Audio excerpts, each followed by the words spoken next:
Bonjour à tous, nous allons voir aujourd'hui un petit peu comment vous allez pouvoir télécharger et utiliser l'application Syllab et compagnie, une application qui permet de personnaliser les textes pour vos enfants, généralement utilisés pour les enfants du primaire et ils sont aussi utiles pour les enfants en collège. Première chose, vous allez dans votre navigateur et vous allez mettre en mot-clé Syllab et compagnie. Le premier lien que vous allez trouver, c'est le site de Marie-Laure Besson. C'est la personne qui a conçu, la conceptrice de cette application, mais aussi de l'application Studis, qui est une extension que l'on rajoute à Word. Alors, vous avez deux solutions. Soit vous avez déjà Word, et vous pouvez mettre Syllab et compagnie comme un complément Word, comme là. Soit vous n'avez pas Word, ou du moins vous n'en avez pas l'utilité, et dans ces cas-là, vous allez utiliser une application indépendante. Donc, vous allez cliquer sur l'installateur des versions, et là, vous allez cliquer sur la version 11, qui est la dernière version. L'installation est automatique avec ce lien-là. Donc je clique, j'installe, j'exécute. Vous dites oui. Moi je vais dire non parce que je l'ai déjà installé. Vous dites oui. Et vous allez avoir, après l'exécution du programme, un raccourci Syllab et compagnie comme le mien. Voilà. Donc à partir de là, je clique sur mon application et vous vous trouvez avec un éditeur avec des raccourcis de traitement de texte, comme n'importe quel traitement de texte, et puis d'autres raccourcis qui vont nous permettre un petit peu d'aider l'enfant dans la lecture et dans l'écriture aussi. La première chose que vous allez pouvoir faire, c'est personnaliser en fait cet éditeur pour votre enfant. Donc vous allez cliquer sur personnaliser et vous allez faire préférences. Dans ces préférences, vous allez faire le choix, et vous pouvez faire celui qui vous convient, de mettre des couleurs aux syllabes pour que votre enfant ait moins de difficultés à lire et qu'il soit aidé. Donc là, j'ai mis le bleu pour une couleur de syllabe et le rouge, mais vous pouvez changer les couleurs de syllabes aussi. Vous pouvez aussi choisir les lignes colorées en alternance. Donc quand vous prendrez les lignes colorées, vous aurez un coup une ligne bleue, un coup une ligne rouge et un coup une ligne verte. Vous pouvez choisir aussi la police, donc généralement pour les enfants avec un trouble d'apprentissage, l'Arial est une bonne police, Verdana aussi, la comique aussi, et l'Open Dyslexie aussi. Et on essaye d'être à une taille au-delà de 12, 14, c'est très bien. Et quand vous avez fait vos préférences, vous faites OK. Ces préférences vont devenir des paramètres par défaut. Donc ça, c'est la première personnalisation. La deuxième personnalisation, c'est les espacements. Alors, vous pouvez soit espacer les lignes.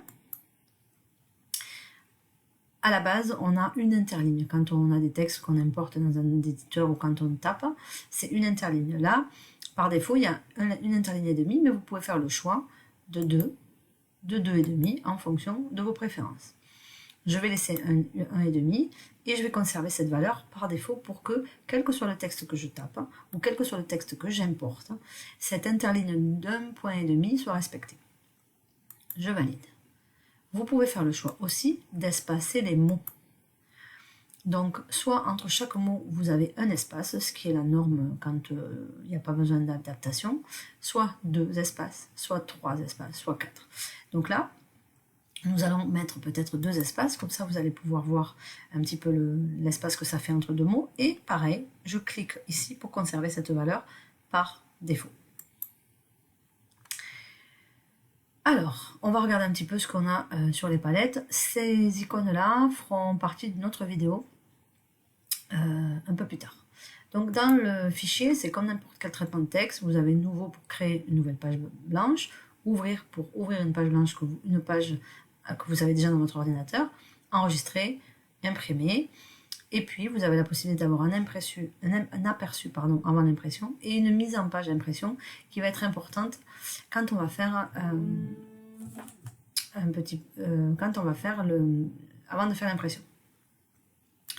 Vous avez dans l'édition les mêmes raccourcis, le couper, le copier, le coller et la possibilité de tout sélectionner.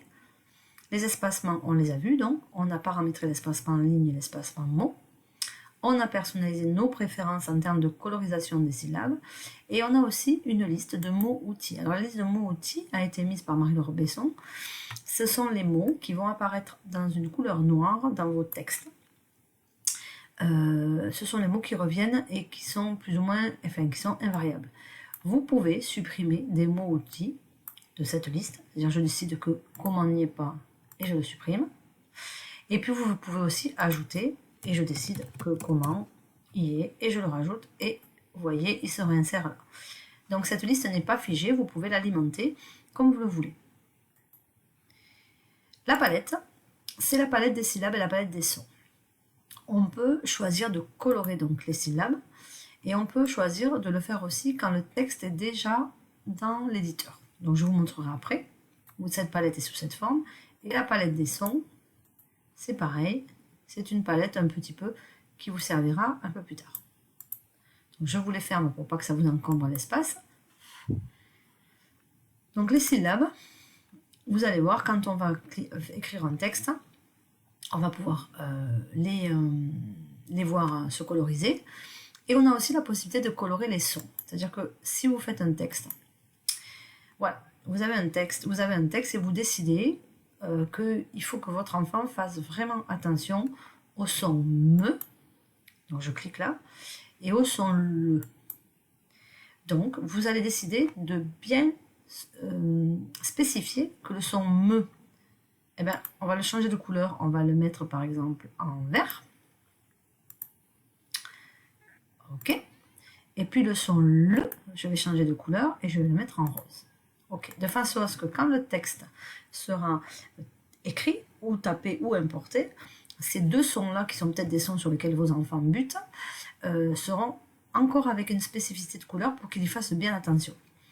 Et je fais le choix, donc que le son sera coloré, il sera en gras, et je peux aussi faire le choix de le souligner pour encore plus accentuer l'attention de mon enfant sur ces sons-là. Et je valide. Alors, on va écrire une phrase.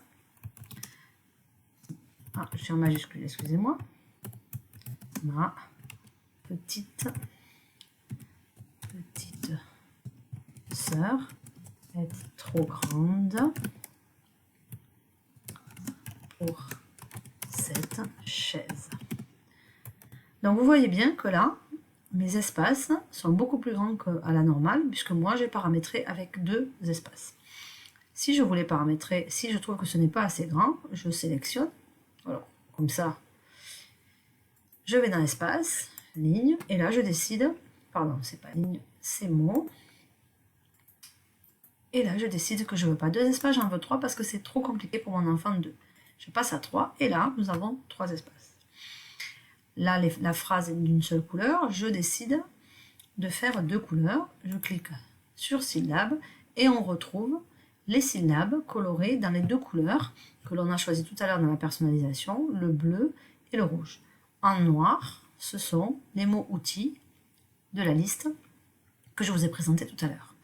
Si j'écris une deuxième phrase, il faudrait en acheter une autre. Hop, syllabe, pareil. Vous avez la possibilité en deuxième temps de personnaliser les lignes. On peut les colorier en 2 couleurs. Si ce n'est pas les syllabes que vous voulez travailler, si c'est plus le repérage dans le texte, juste de mettre 2 couleurs, une couleur pour chaque ligne permet un meilleur repérage. Et si c'est les syllabes que vous voulez travailler, et bien dans ces cas-là, nous pouvons effectivement utiliser la colorisation des syllabes. Tout à l'heure, j'ai parlé de la colorisation des sons. Donc, si j'écris la phrase « Lolo est trop loin pour ma part » et que je fais colorier son série 1, voilà. Et bien voilà, nous avons le son le et le son me, qui sont les 2 sons sur lesquels je voulais que mon enfant s'arrête, qui sont soulignés en gras et colorés. Donc vous pouvez personnaliser vos textes comme vous le voulez. Donc pour l'enfant, soit le texte c'est lui qui le tape, et dans ces cas-là, il pourra avoir en relecture de la colorisation de syllabes et ça sera beaucoup plus facile. Soit aussi, c'est vous qui pouvez taper le texte, cliquer sur syllabes et hop, ça se colorise de la couleur que vous avez choisie, avec les espacements de lignes et de mots que vous avez déterminés. Et sa lecture en sera d'autant plus facile.